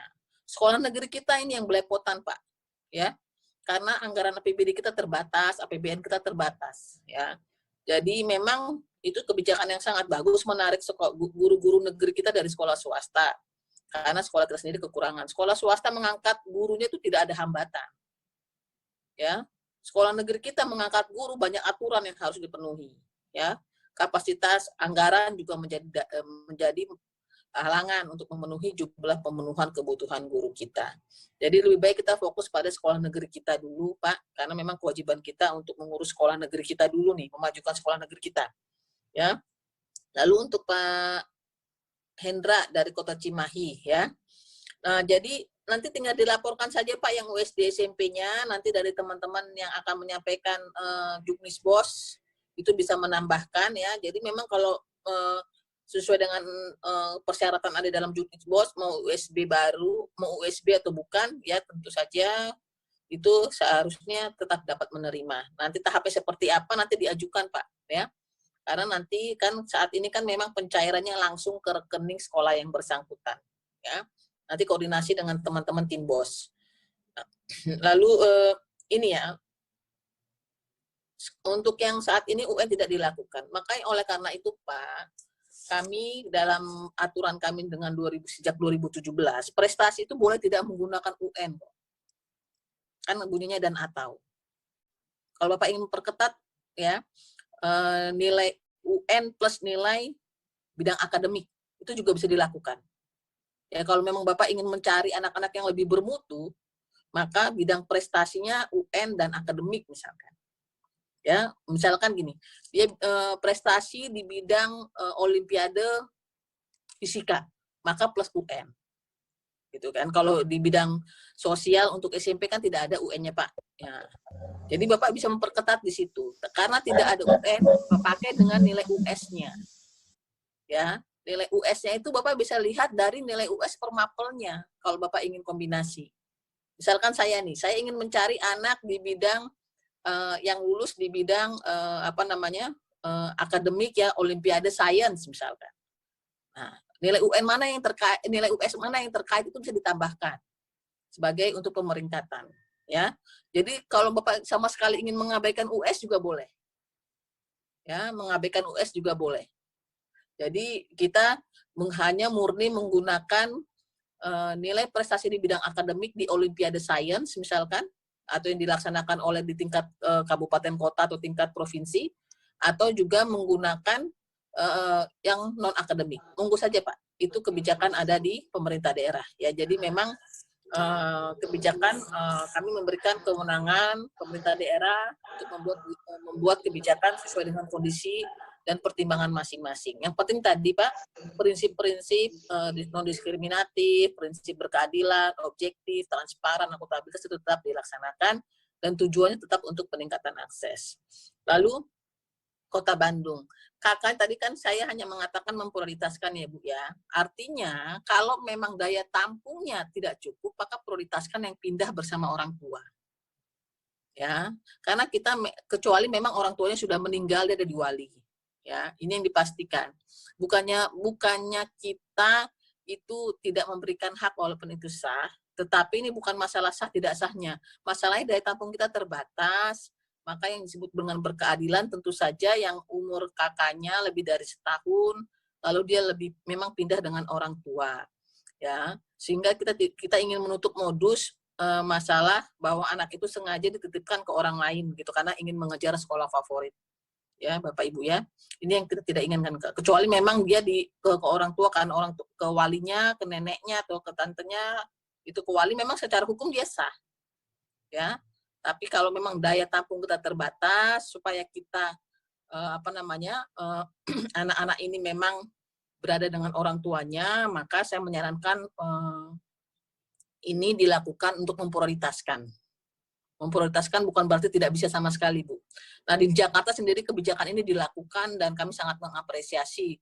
Karena memang banyak sekali yang pindah dengan modus dari Tangerang, Bekasi, Depok, hanya untuk mengejar beberapa sekolah favorit di wilayah tertentu, ya. Jadi tidak pindah dengan orang tuanya, ya. Bahkan masuk bayar ke RT-nya saja, masuk kakaknya RT, nah itu banyak dilakukan, ya. Yang ini yang saya bilang jangan sampai ini tujuannya bahkan akan merugikan anak-anak yang berada pada domisili tertentu, ya. Ini yang saya harapkan tidak terjadi. Tapi kalau memang orang tuanya tidak mampu, memang dia walinya dari sejak SMP ya, dan kakaknya berumur dari setahun, ya silahkan saja. Itu ya, silakan saja. Ya kalau memang dia bersama walinya sudah sejak dari SD, SMP ya nggak apa-apa Bu, itu dia kita anggap sebagai memang selama ini dia memang tinggal dengan walinya, bukan untuk tadi seperti saya sampaikan untuk mengejar yang sekolah-sekolah favorit. Nah, verifikasi daftar ulang ya ditemukan apabila tidak sesuai, sanksinya anak tidak diterima psikologis. Nah, ini konsekuensi melakukan pemalsuan Bu. Kita memang harus tegas ya. Menutup ruang adanya pemalsuan untuk mengejar beberapa sekolah favorit itu, ya. Jadi yang lagi pula kalau memang dia tidak berhak ya konsekuensinya dia harus sudah tahu. Jadi ini justru jadi pembelajaran bagi saya. Kalau memang sengaja untuk melakukan pemalsuan ya Bu ya. Ya, kita tidak memberi ruang anak-anak menghalalkan segala cara, orang tua menghalalkan segala cara. untuk mendapatkan akses dan justru merugikan orang lain. Ya, jadi memang sanksi psikologis pasti karena ketahuan melakukan kebohongan. Dan itu resiko yang tidak bisa dihindarkan dan semua orang tahu kan. Kalau sanksinya dia melakukan pencurian, ketangkep kan tahu resikonya seperti apa. Melakukan pemalsuan, ketahuan pasti tahu. Nah, oleh karena itu verifikasi daftar ulang ini tadi jangan sampai seperti yang saya sampaikan tadi. Mengapa ini dilakukan? Karena tadi kita ingin anak-anak itu sudah jujur dari ketika pendaftaran. Ya. Jadi jangan sampai, saya rasa kalau untuk ini tidak akan banyak penyimpangan Bu ya, kalau memang niatnya baik, memang jujur sejak pendaftaran, saya pikir mereka akan berpikirlah ya 1000 kali untuk melakukan input data yang memalsukan. Karena pasti akan ketahuan. Ya, jadi karena jangan sampai nanti justru ini akan menghalangi dia untuk mendaftar di sekolah lainnya yang selama ini terjadi. Oleh karena itu mereka cukup saja mengupload foto kakaknya dengan nomor kakaknya, masukkan ya, sehingga nanti tim verifikasi bisa melihat antara yang diupload ya, yang lampiran online-nya dengan yang diisi sama. Nah, nanti tinggal verifikasi penyerahan. Ya Bapak Ibu ya, karena memang yang disebut dengan kalau ketahuan itu bahkan ketika dia mungkin sudah masuk 3 bulan baru ketahuan ternyata KIP-nya palsu pun dia harus keluar. Ya pasti ada dampak psikologis ya. Dan itu menjadi pembelajaran bagi yang lain, efek jerak. Ya, bahwa kita tidak ingin menerima anak-anak ya dengan menghalalkan segala cara ya, Bapak Ibu ya, untuk mendapatkan sekolah. Kita tidak ingin itu karena sekali lagi sekolah itu adalah hak setiap anak ya, apapun latar belakang perbedaannya. Ya, jadi kita sama sekali memang tidak akan memberikan ruang memang bagi orang tua yang menghalalkan segala cara untuk mendapatkan sekolah. Nah, ini kebijakan untuk yang afirmasi, ya, yang orang tuanya meninggal, yang mungkin belum bisa mendapatkan langsung KIP, ya, Bapak Ibu ya, silakan, ya. Yang penting tadi, kalau bagi saya silakan jika memang ini menjadi prioritas, ya, bagi daerah, ya, bahwa mungkin nanti KIP-nya akan menyusul karena kalau orang tuanya meninggal otomatis kan anak tersebut tidak ada biaya dan sebagainya. Nah, itu silakan kalau ingin menjadi prioritas untuk masuk jalur afirmasi Bapak Ibu ya. Nah, ini mungkin saran saya, maka persentase jalur afirmasinya dinaikkan saja. Yang tadinya minimal minimal 15 silahkan dinaikkan sehingga bisa menampung yang kondisi anak-anak yang tadi ada permasalahan dengan adanya kondisi COVID ini. Saya pikir sudah semua ya Pak Gus ya. Sudah saya sampaikan jawabannya. Mohon izin Bu, mungkin satu sesi lagi. Ini Provinsi Maluku, ya, belum ditampung. Mohon maaf Pak, ini kita karena waktunya terbatas, kita buka 2 sesi saja. Nanti kalau ada pertanyaan, silahkan dicatat di chat, di grup chat. Nanti akan kami sampaikan ke Ibu Katrin. Untuk sesi berikutnya, saya buka aja dari Provinsi Maluku. Tadi sudah ada dari Maluku Tengah. Ada lagi dari Maluku? Maluku Barat Raya. Maluku Barat Raya. Maluku Barat Raya. Dari mana? Satu lagi? Indramayu. Maluku Barat Raya. MBD. Maluku Barat ya. Maluku Barat Raya, Maluku Tengah, Maluku Barat Raya. Satu lagi tadi. Kabupaten Seram bagian barat. Kabupaten Seram. Oke. Maluku Tengah silakan. Maluku Tengah silakan. Ya.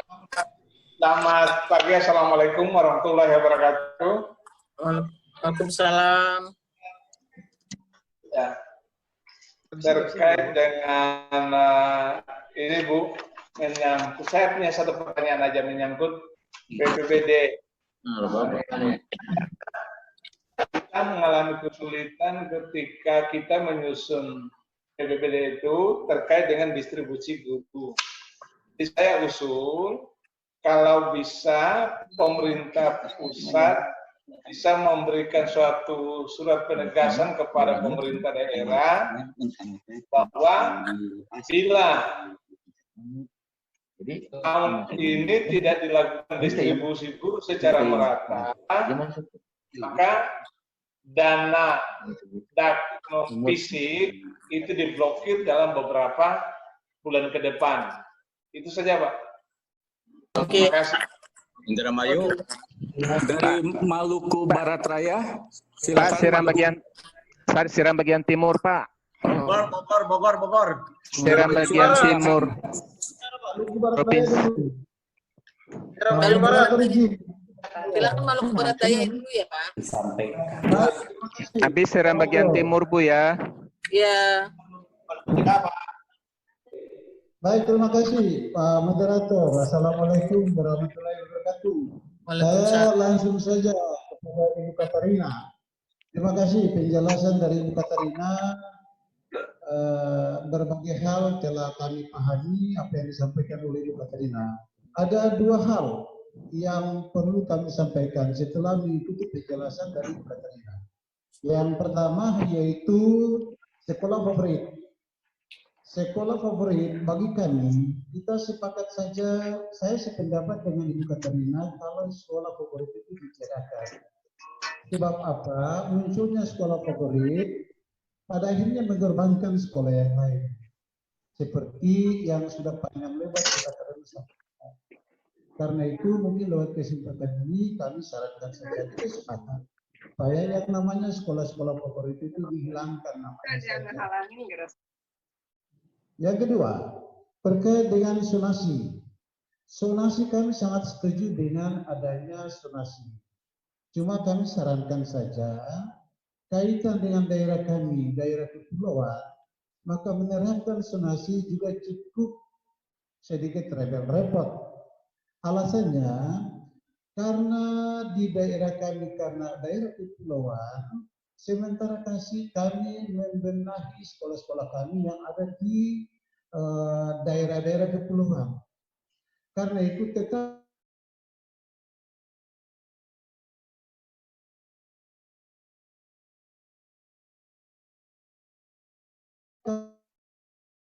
kami mempertimbangkan dua hal.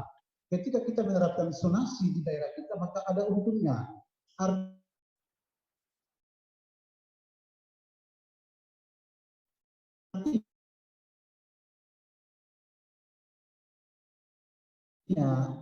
Kalau kita banding daerah lain yang mungkin di sana guru-gurunya sudah lengkap. Kita di MBD sementara dalam rangka pembenahan. Bagaimana menata guru-guru kita dan distribusikan guru-guru kita di sekolah-sekolah yang disebut daerah-daerah kepulauan, daerah kepulauan. Karena itu zonasi tetap kita ikuti, tetapi untuk MBD kita tetap menyesuaikan dengan zonasi ini. Jadi ingat alasan yang kami sampaikan. Mungkin itu saja yang perlu kami sampaikan. Terima kasih Pak Moderator. Terima kasih Ibu Katarina. Oke, Terima kasih.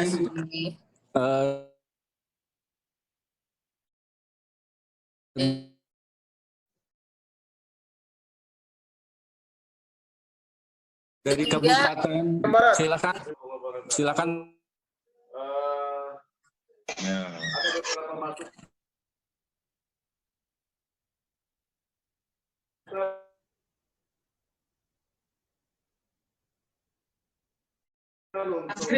Tapi di Kabupaten Seram bagian barat itu punya kondisi daerah yang di Maluku ada dua, satu daerah kepulauan dan satu daerah pegunungan. Nah, mengatasi zonasi di wilayah-wilayah kepulauan ini beda di wilayah pegunungan. Akhirnya kita menetapkan seperti ini, kita tidak mengambil mentah-mentah zonasi yang diturunkan oleh pusat, tapi kita membuat sistem adaptasi. Jadi masing-masing yang untuk daerah kepulauan, kita membuat sistem zonasi berdasarkan pulau. Dan ini sudah tercipta dari lama seperti tanpa harus kita buat zonasi lagi. Dan karena itu pulau, jadi dia hanya berseputar di situ. Dia akan, sekolah-sekolah itu akan ada di situ dan ini sudah berlangsung turun seperti itu. Yang jadi masalah di pegunungan, Bu. Jadi sistem pendekatan kita di pegunungan tidak bisa kita lakukan mentah-mentah pakai sistem jarak dekat dari tempat tinggal siswa dan sebagainya, karena akses walaupun itu jaraknya dekat, akses ke tempat itu bisa saja lembah dan sebagainya dan aksesnya akan terbatas seperti itu. Akhirnya kita pakai pendekatan kearifan lokal di sana, Bu. Kita pakai pendekatan adat untuk menetapkan zonasi itu.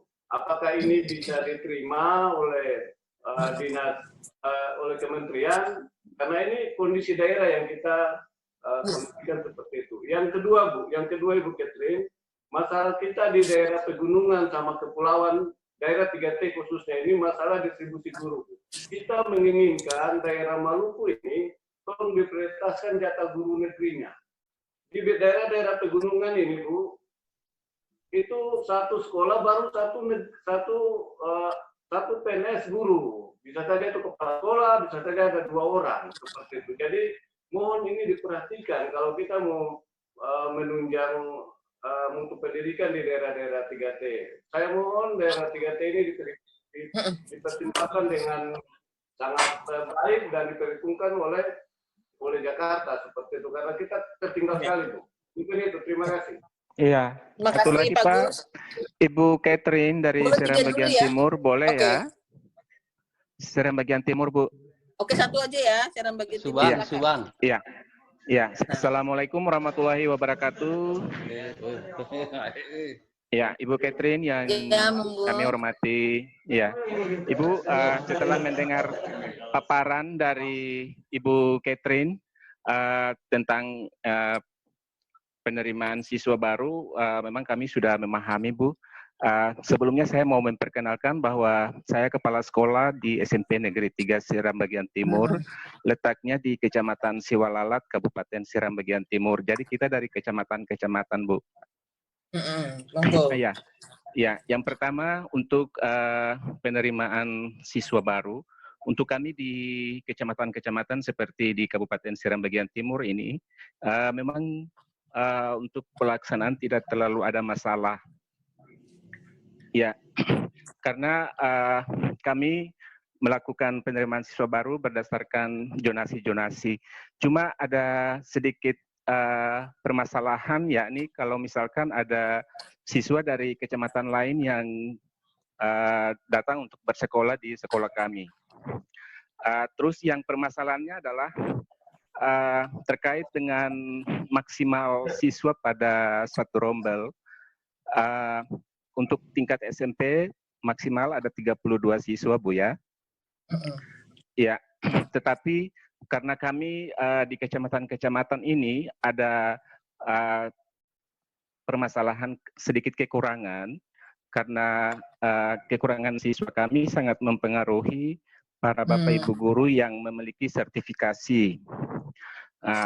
Terus, ya, jadi kami dari sekolah SMP di kecamatan-kecamatan ini menampung dalam satu rombel itu 20 siswa. Bapak sekolahnya masuk 3T enggak? Masuk, Bu. Oh, masuk. Oke. Masuk 3T. Ya, jadi kami mohon kalau misalkan soalnya di data pokok pendidik dan tenaga kependidikan dalam hal ini Dapodikdasmen, kalau kita misalkan dalam satu rombel menampung 20 siswa saja, ada warningnya, Bu. Ada semacam peringatan begitu. Jadi kami mohon untuk kami di daerah-daerah yang kekurangan siswa, itu bisa dikasih kasih keringanan buat kita dalam hal ini untuk gitu ya?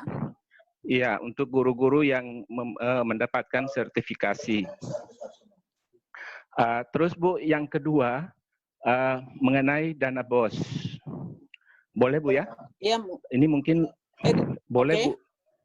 Iya. Dana BOS nanti ada paparan BOS nggak Pak Gus? Ada Ibu, nanti ada terkait dengan BOS, ada pertanyaan dengan BOS. Paparan BOS saja Pak ya. Ya, ini khusus untuk PPDB aja Pak. Baik Pak, ya terima kasih banyak Ibu Catherine. Ya, Pak. Mungkin itu saja dulu. Insya Allah nanti kalau di sesi berikutnya saya akan bertanya tentang dana BOS. Terima kasih. Wassalamualaikum warahmatullahi wabarakatuh. Waalaikumsalam. Silakan Bu Catherine, silakan dijawab. Mangga Bu. Ya, ini pertanyaannya bagus-bagus sekali. Jadi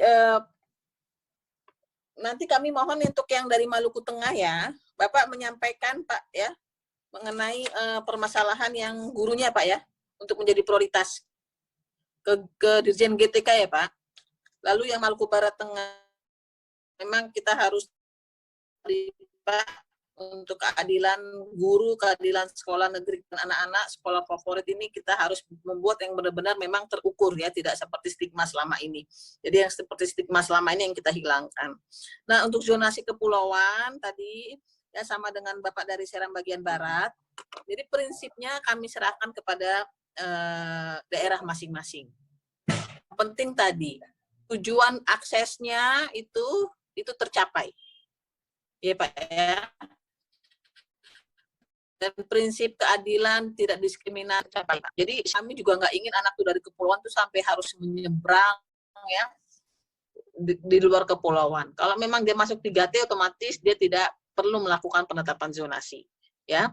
Jadi silakan itu dilaporkan kalau tidak masuk 3T ya, tapi masih daerah kepulauan silakan dilaporkan ke LPMP alasan tidak bisa dapat melakukan penetapan zonasi. Dan bagaimana mekanisme penetapan zonasi antara kepulauan dan pegunungan kami serahkan ke wilayah ke kebijakan masing-masing wilayah. Yang penting pencapaian aksesnya tercapai Pak ya, tujuannya itu saja. Lalu untuk 3T ya ini juga kami memang selalu melakukan perkecualian atau memberikan atensi khusus untuk daerah 3T termasuk distribusi guru PNS Pak ya.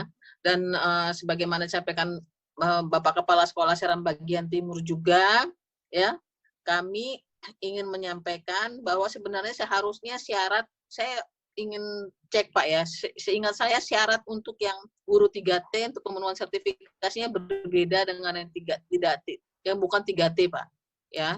Yang ini nanti mungkin perlu dikoordinasikan ke GTK, nanti saya bisa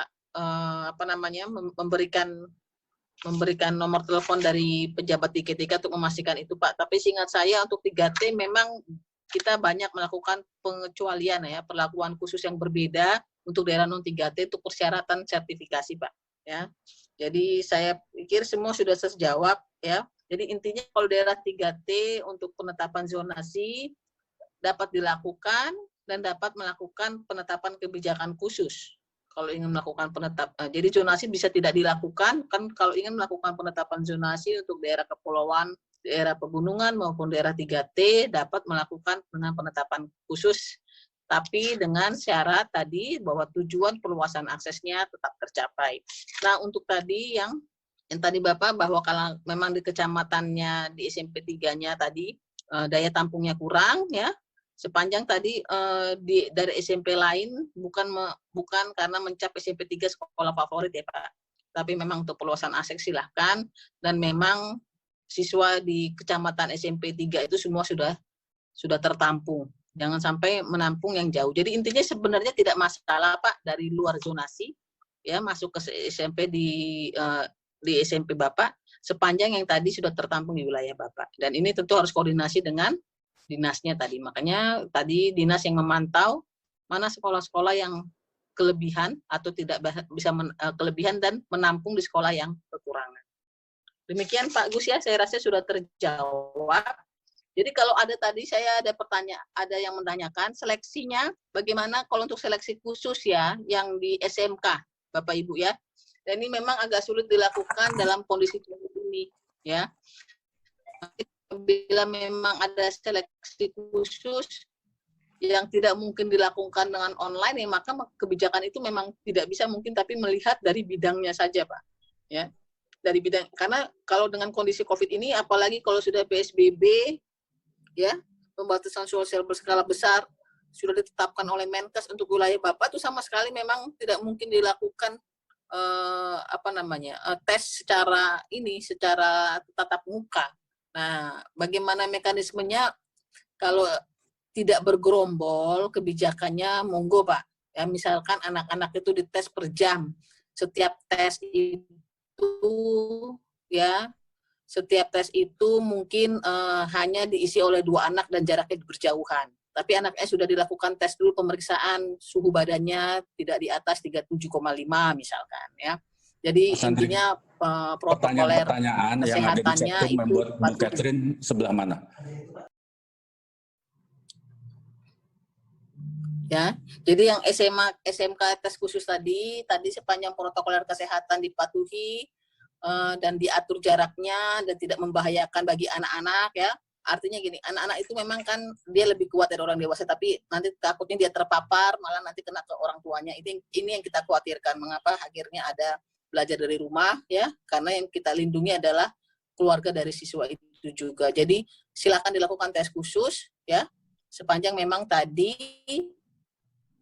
pembatasannya tidak bergerombol, Pak. Ya, tidak bergerombol, anaknya dites masing-masing jika secara online tidak mungkin. Anaknya juga dilakukan di tab ya, suhu badannya tidak masih normal dan sebagainya. Ya, jadi jaraknya juga jauh gitu ya. Jadi jangan sampai dia berkerumun lebih dari 5 orang misalkan. Itu sangat. Jadi dilihat situasi kondisi sekolahnya. Saya pikir ini paham ya, Pak Gus ya. Untuk tes-tes khusus yang untuk jalur SMK ya, untuk tes khusus jalur SMK.